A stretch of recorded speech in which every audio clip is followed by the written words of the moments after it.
What is up, y'all? It is your girl, Brand New, and I'm back in the building. Okay. So, basically, this is going to be my brief recap of Black Ink New York. This is season 6, episode 1. I am really not going to go like scene by scene. I didn't take any notes. This is straight off the dome of, what happened in the episode. Basically, my motherfucking show is back. Y'all know I love Black Ink New York way better than Chicago. It's so much better. I love Siege. Y'all know how I feel about Siege. To me, he is very charismatic. I just love Black Ink New York. It's my shit. So let's get to it. It pretty much starts out with Caesar. He's in a boxing ring, and he's basically talking about how Dutchess tried to take half his empire. Y'all remember last season, she was suing him. She sent him like an edible arrangement and then had him served.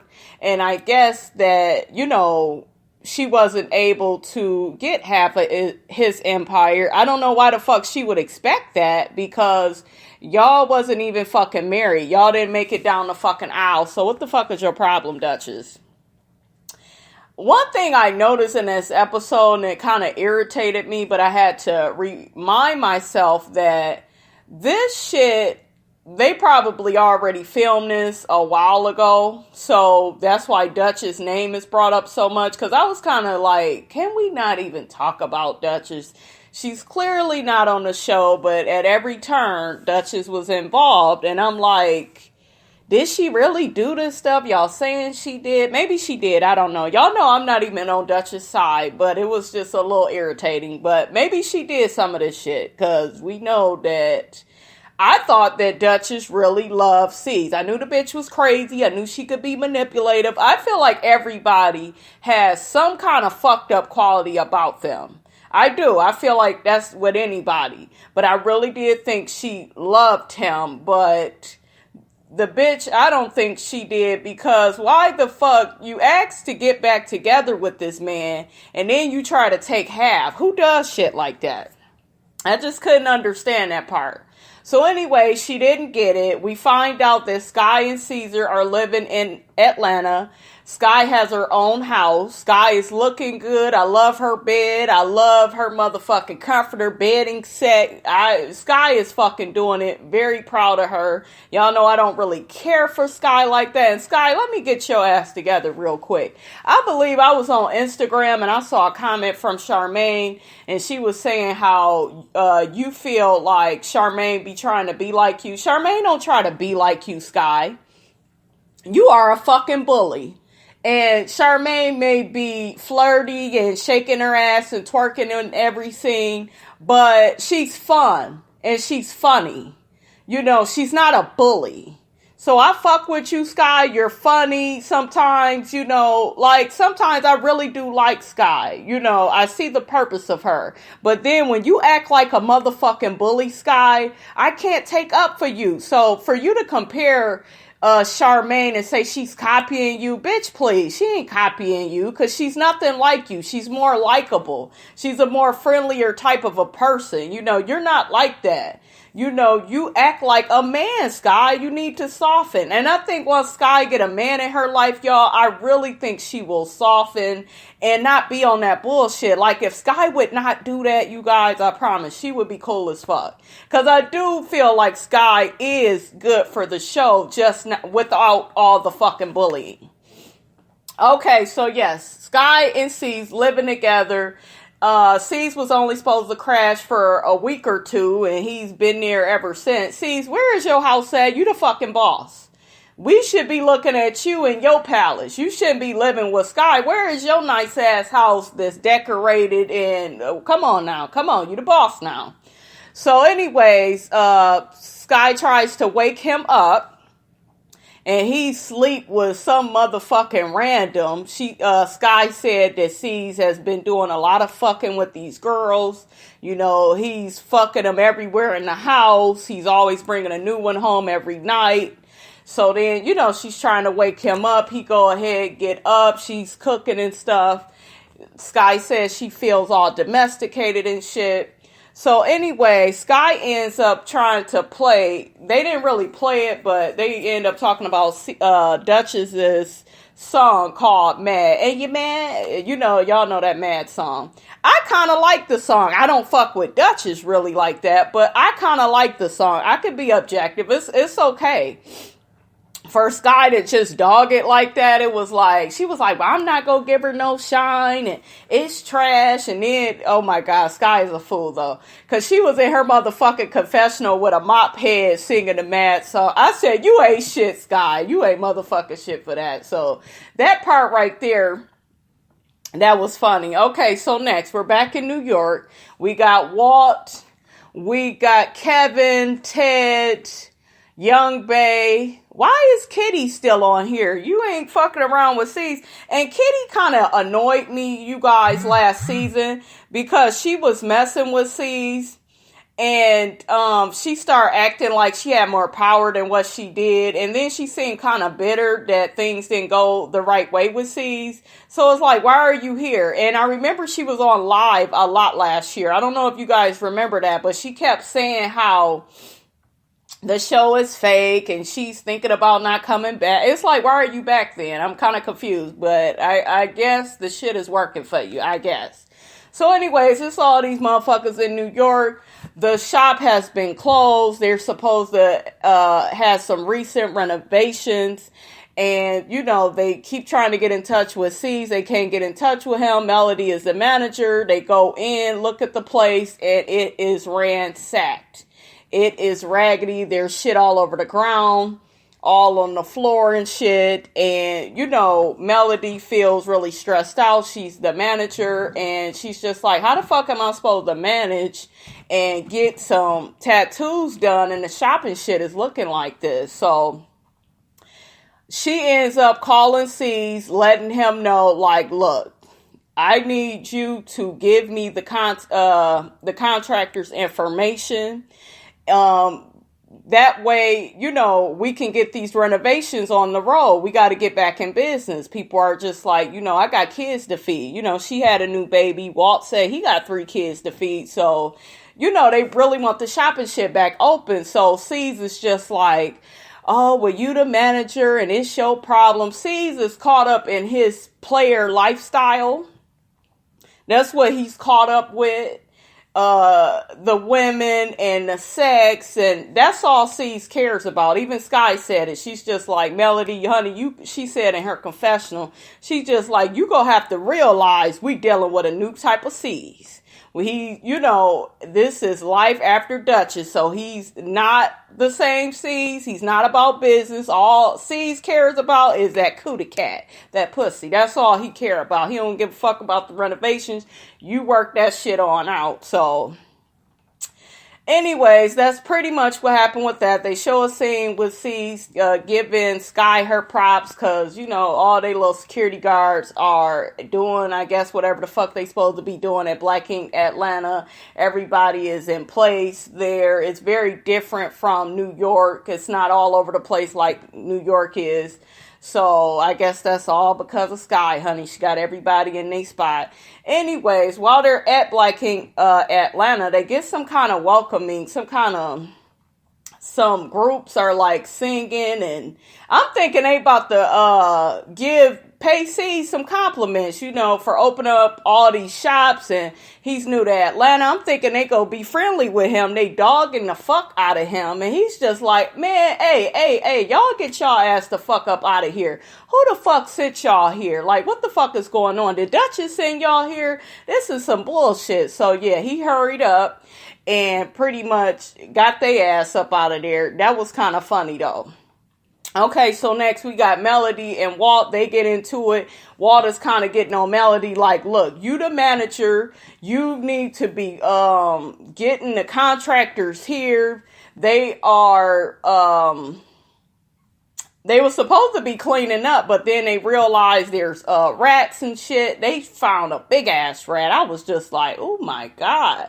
So yeah, he's like breathing down her back like, oh, well, she wanted to be manager so bad. You need to handle business. I'm going to need Melody to step it up. And what are you going to do, Walter? Are you really going to be a better manager? So anyways, that's pretty much what happened with that. And I guess they decide to tattoo out of, first off, I think Walt had mentioned that Kitty let Donna tattoo out of Black Ink 125 because he has that other shop in New York, and y'all might as well get to tatting and making your money over there until the renovations are done. So y'all should have been on that.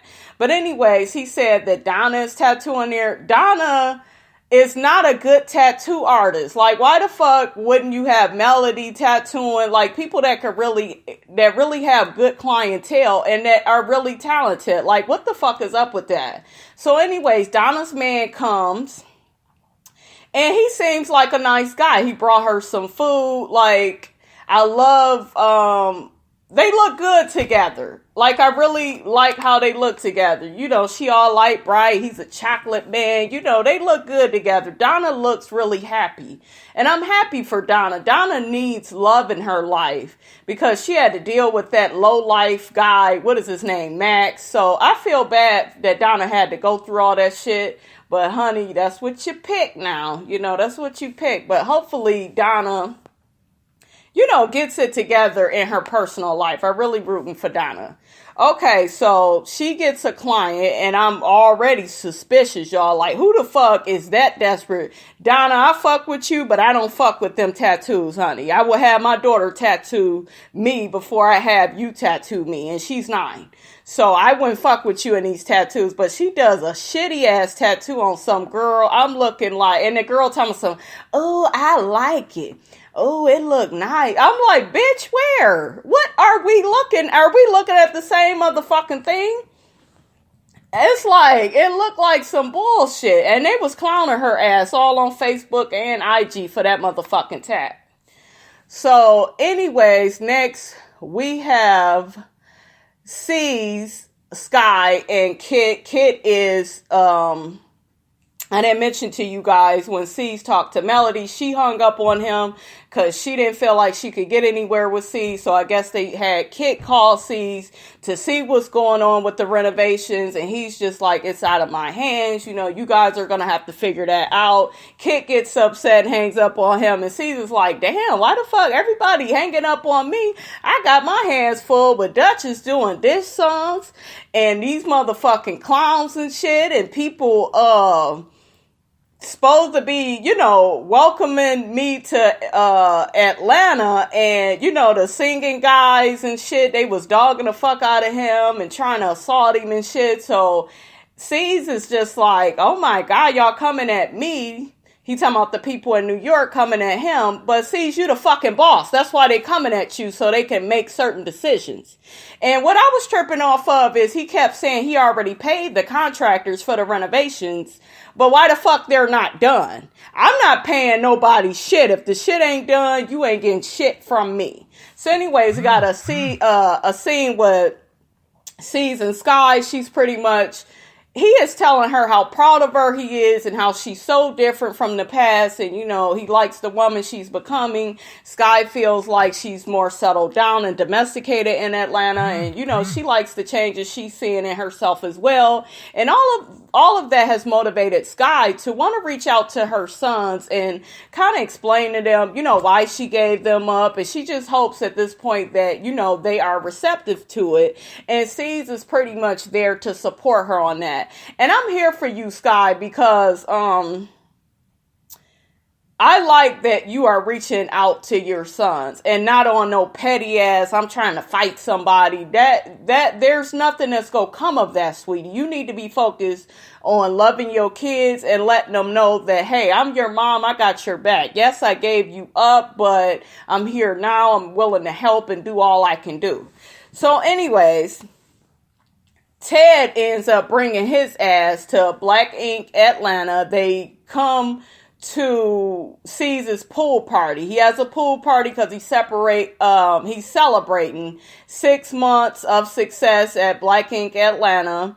You know, the tattoo shop is doing good. They made a profit, so that's why he's celebrating. And Ted and Kit, they end up coming along to see what Caesar's up to, and they see him all at the party, women grinding up on him, titties, ass, shaking everywhere, all on C's. He drinking, having a good time. I noticed Carly Red's ass is there looking a damn fool, talking about why you have to say all this stuff about me, and you know we was in a celibate relationship. She confronts C's. C's is like, celibate? I mean, all I remember is that we fucked every day for 2 weeks, and you know, that was that. And it was funny how when they showed her name, Carly Red, they put Caesar's fling. Woo! VH1, y'all ain't shit. Y'all shady as fuck for that. So yeah, I noticed that shit too. Carly, you played the game wrong. And I knew you would play the game wrong, because guess what? Guess what, bitch? You played the game wrong on Love and Hip Hop ATL. So it was only a matter of time you do the shit on Black Ink. It was only a matter of time. You didn't do that shit right. You talking about y'all was celibate. You always on some fake ass shit, Carly. There's nothing celibate about you. What's celibate about you? Your hair? There's nothing celibate about you. I know that you give it up. You look like the type that'll give it up the first night. That's how motherfucking thirsty you are. And you're a beautiful woman, Carly. Carly is a badass woman. Beautiful. She's older, but pretty as fuck. But do dumbass shit. So Caesar's just like, yeah, I'm going to sit up here and keep letting her tell this little lie she want to tell. Then Carly gets into it with some girl that's at Caesar's party. They go back and forth. The girl, wants to fight her. Caesar, I forgot to mention, Carly, while she's arguing with C's, she throws a drink in his face.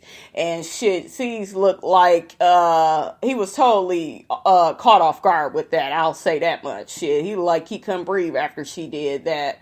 But yeah, that's how that ended, with Carly and the girl getting into it, talking about how they want to motherfucking fight each other. Just ain't nothing but a big ass mess.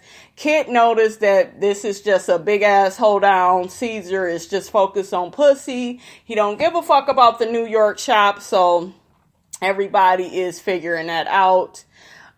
Here's another scene of the people. We're back in New York, and Donna, Young Bay, Walt, Ted, everybody is cleaning up. The deal is to clean up so that Mel can get the contractors in and make over the place. So that's what they're trying to do.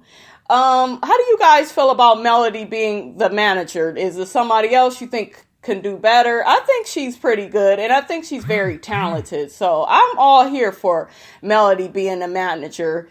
They notice that Ted is back from Black Ink Atlanta, because he came to Caesar's party and stuff. So they notice Caesar's not with him. So they like, well, did you tell him we having all these struggles and problems? And they just let him know that Caesar is just focused on pussy right now. He don't care nothing about nothing. We need to do all we can to get the shop and shit back open ourselves. So that's pretty much what happens with that. Now there is a scene I want to talk about. It's the scene with Donna. She gets a mysterious phone call from somebody saying that Maxwell, y'all know the guy that ain't shit, that was in prison, that she got married to, some guy. It's not Max, but one of his friends, or I don't know who the fuck it is, some random, calls Donna and says that Max is getting out soon. He's gonna beat your ass. Stop acting like a hoe. He gonna beat that boyfriend's ass too that you got. Donna hangs up. She's crying. She's fearful. I felt so bad for Donna, because you can tell Donna's just trying to turn her life around. And you could tell that Donna didn't make the best decisions, because I don't think Donna really, does she have a mother, you guys? She doesn't really talk about her. I just know when you don't have your mother in your life, or you don't have anybody to look up to that loves you and stuff, you make these stupid decisions. So I don't want to be that judgmental with Donna, but yeah, felt really bad for her, because she seems really scared. And she said that Max had mentioned that he would kill her, if she was ever with somebody else. So, I felt bad for Donna, so they pretty much showed her breaking down. So let's get to the last scene. Last scene is with C's and Sky.